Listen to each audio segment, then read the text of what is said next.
মেয়েদের জীবন বড়ই অদ্ভুত। মেনে নিতে নিতে আর মানিয়ে চলতে চলতেই জীবন শেষ।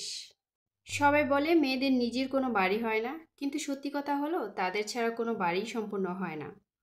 আমরা এমন দেশে বাস করি যেখানে মেয়েরা নিজেদের নিরাপদ মনে করে না।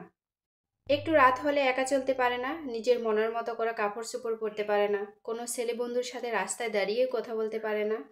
বিয়ের পর সবাই শুধু জানতে চায় মেয়েটি বাপের বাড়ি থেকে কি নিয়ে এসেছে, কিন্তু এই কথা কেউ জানতে চায় না যে মেয়েটি বাপের বাড়িতে কি ছেড়ে এসেছে। ছেলেরা শ্বশুরবাড়িতে গিয়ে দু একদিনও ঠিকমতো থাকতে পারে না, কিন্তু মেয়েরা মা বাবা ভাই বোন সকলকে ছেড়ে শ্বশুরবাড়িতে গিয়ে সারাটা জীবন কাটিয়ে দেয়।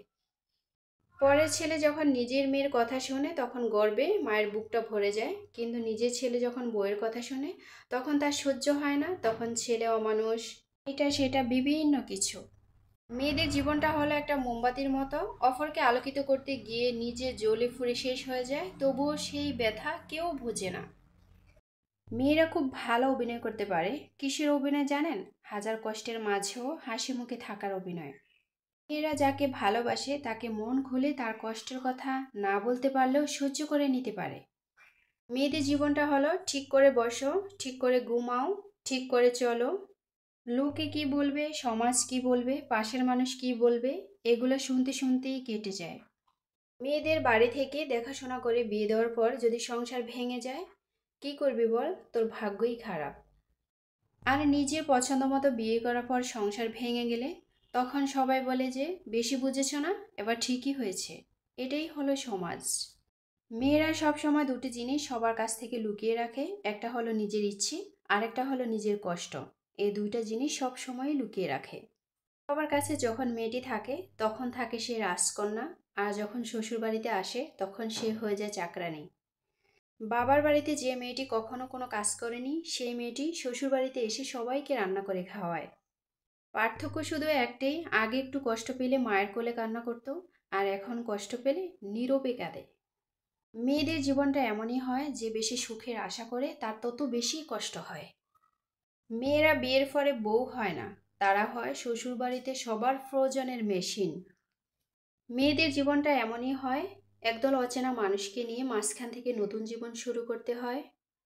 যে পুরুষ সে নিজের চোখে নিজের বউকেই সুন্দরী মনে হবে, আর কাপুরুষের চোখে পরের বউকেই সুন্দরী মনে হবে। মেয়েদের জন্য সবচাইতে বড় স্কুল হচ্ছে শ্বশুরবাড়ি, যেখানে শিক্ষকের কোনো অভাব নেই, শিক্ষারও কোনো শেষ নেই। যখন আপনি ভীষণ কষ্ট পেয়ে কান্না করবেন তখন সবাই বলবে যে আপনি ন্যাকামি করছেন। এটাই হলো বাস্তবতা। মেয়েরা যে বাড়িতে জন্ম হয় সে বাড়িতেই একসময় অতিথি হয়ে যায়। এটাই হলো মেয়েদের জীবন। এর মেয়ে যখন কাজ না পারে তখন বলে যে ও ছোট মানুষ, আর ঘরের বউ যখন কাজ না পারে তখন বলে যে তোমার মা বাবা তোমাকে কিছু শেখায়নি। মা বাবা সব সময় বলতেন যে আমার মেয়ের হাসির শব্দে আমার বাড়িটা ঝলমল করে। শ্বশুর বাড়িতে হাসতে গেলে সবাই বলে যে এত বেশি হেসো না, সবাই খারাপ বলবে। মেয়ে হয়ে জন্ম নেওয়া খুব সহজ, কিন্তু মেয়ে হয়ে বেঁচে থাকা খুব কষ্ট। হাসতে গেলেও ভাবতে হয়, কাঁদতে গেলেও ভাবতে হয়। যে মেয়েটি বাবার বাড়িতে কখনো রান্না করেনি সেই মেয়েটি শ্বশুর বাড়িতে আসলে একসময় সে সেরা রাঁধুনি হয়ে যায়। বিয়ের আগে কি কোনো মেয়ে জানতো যে বিয়ে হওয়া কি, মা হওয়া কি, সংসার হওয়া কি? আমি মনে করি সবাইরই বোঝা উচিত এবং সবাইকে সুন্দরভাবে চলতে দেওয়া উচিত। তো আজকের মতো এখান থেকেই শেষ। সবাই ভালো থাকবেন। আসসালামু আলাইকুম। আল্লাহ হাফেজ।